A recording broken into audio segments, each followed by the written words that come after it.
Hi, magandang umaga po sa inyong lahat. Welcome back sa aking YouTube channel. So, ngayong araw ay Monday. So, magandang araw po sa inyong lahat and happy Monday.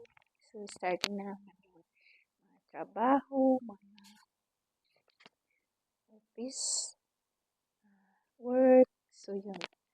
So, ngayong araw guys ay tapos ko lang magluto. Siyempre, housewife tayo guys. So, wala tayong trabaho. So, naghahatid sundo lang ng bata. So, ayun nga guys. Um, Sabihin ko sa inyo kung bakit magdadalawang linggo na wala kami tagapaglinis sa bahay. So, katatapos ko lang maglinis, katatapos ko lang magluto.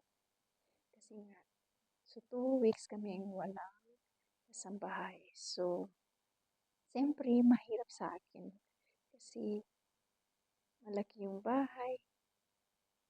Kailangan ko rin maglinis kasi may anak ako. At yun, nung isang araw, ewan ko ba bakit araw-araw ako naglilinis, meron pa rin dumi. So, nung isang araw guys na walis ako na mop ako kasi nga hindi ko na kaya yung kasi nagwawalis ako pero hindi ako nag-mop noon last week. So, nung Sunday, Saturday, o hindi ko So, nag-brush ako tapos nag-mop. So, kanina na, lang ako brush kasi nga, okay pa naman. So, yun. Wala pala kami kasambahay. So, ito yung reason guys kung bakit wala kami kasambahay. Siyempre, very hard working kasi guys, yung mga trabaho ni ako yung nagtatrabaho. Kahit nga, nung dito siya ay nagtatrabaho siya, pero yung iba ako rin yung gumagawa. So, pero bago pa siya nag-stop guys, 2 weeks na namin siya hindi pinapalabas. So, minsan mahirap sa akin yung paglalaba kasi malamig na ngayon. Pero, 2 weeks namin siya hindi pinapalaba. Kasi nga guys, winter na dito. Tapos, hanwas siya naglalaba sa akin. Tapos, simula noong nanganak ako, 3 years na yung anak ko, or magpo 4 years na siya. So, siya lang yung naglalaba ng mga damit namin, guys. So, yun nga, sabi napag-desisyon na ng aking biyanan at asawa na stop na lang daw siya hugas ng kamay kasi nga guys, mahirap din matuyo, diba? So, yun. Sabi na, stop mo na siya maglaba kasi nga, hindi rin matutuyo. Sabi ng aking biyanan kasi mayroon kaming mas sa baba sa aking biyanan automatic na So, sabi niya dito ka na maglalaba sa baba. So, yun, doon ako naglalaba. So, after ng uh, isang buwan siguro, binilihan na ako ng aking asawa ng machine. So, yun, meron na ako, alhamdulillah. So, yun. Hanggang ngayon, hindi pa siya nakabalik, guys. Kasi nga, ang reason bakit siya hindi nakabalik, hindi pa inoperahan yung kanyang mata. Tapos, siyempre, binigyan namin siya ng hanggang hindi pa siya maging okay, huwag mo na babalik. So, yun. Babalik yun pag okay na yung kanyang mata. So, yun nga guys. Hope maging okay na siya para makabalik na. So, actually, hindi naman mahirap yung trabaho niya dito sa amin. So, hindi pa ako dumating dito, nandito na yan siya. Pero nung dumating ako, 2, 3 siguro yung bagong kasambahay namin. Kasi nga siya nanganak din siya. Tapos, meron siyang anak isa guys. Pero, bata pa siya. Siguro mas matanda pa ako sa kanya. Oo. So, yun. na-stop siya ng aking biyanan kasi may anak siya na maliit. Tapos nung nagkaroon kami ng isa, dalawa, tatlo na pumasok pero hindi rin naman nagtagal yun guys. So bumalik naman siya nung okay, malaki na yung anak niya. So since nanganak ako guys, magpo 4 years na yung anak. So nandito siya, nagtatrabaho sa amin. So yun nga guys, siyempre, ah, mahirap ang buhay. So yun, tinulungan ng aking biyanan at asawa magpa-opera ng kanyang mata. Kasi nga, ah,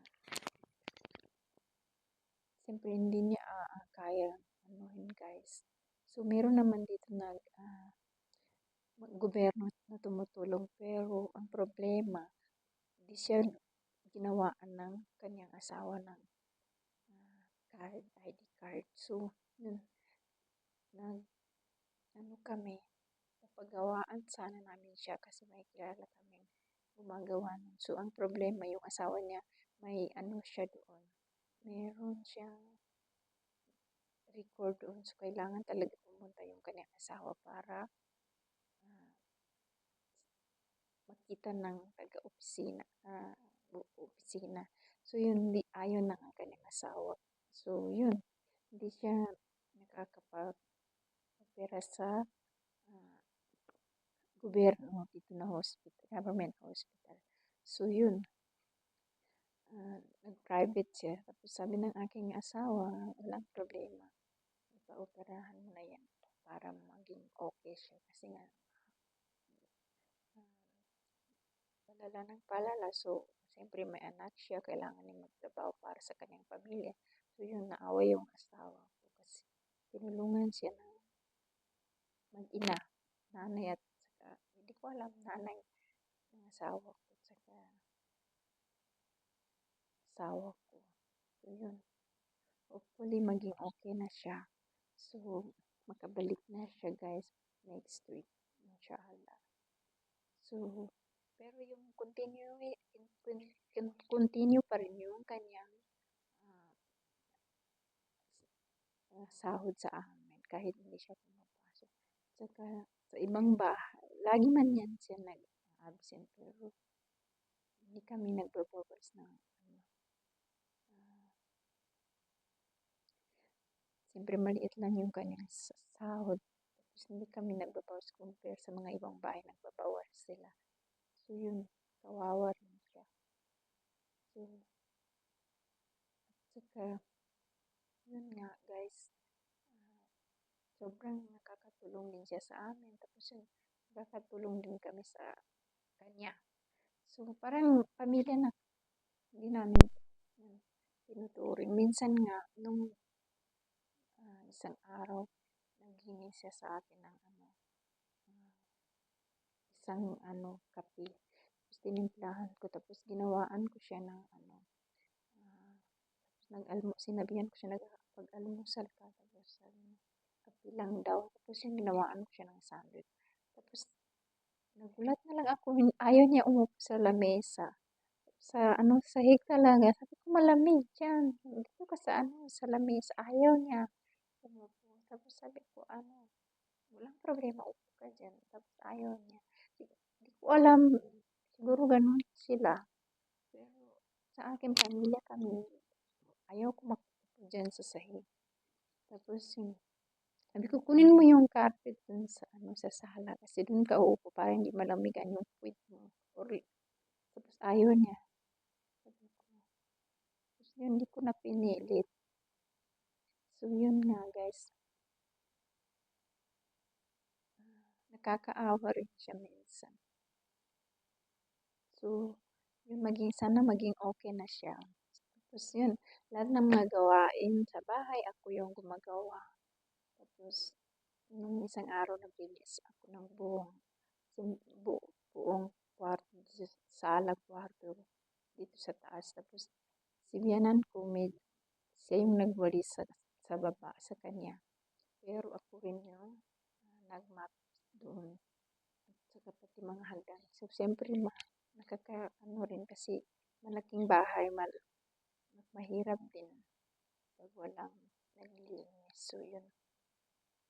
Kailangan natin talaga maglinis. So, yun nga. Kaya ko naman maglinis. Pero, siyempre, huwag lang yung araw-araw. Tapos, wala naman isa lang. Hindi naman masyado marumi. Pero, kailangan pa rin natin linisan yan. So, yun guys. Sana maging okay na siya. Yun yung reason kung bakit siya wala di. Magto 2 weeks na. Kasi nga, nakoperahan yung kanyang mata. So, nagpapagaling na siya. So, hopefully maging okay na siya at makabalik na dito sa amin. Pero, baka magbabalik siya dito kasi nga kukunin niya yung kanyang sahod. So, pero hindi pa siya bumalik. Hinintay namin kanina kasi baka bumalik. Pero, hinintay namin na maging okay siya ba? Walang problema. Basta maging okay lang siya. So, yun lang. Ingat po kayo.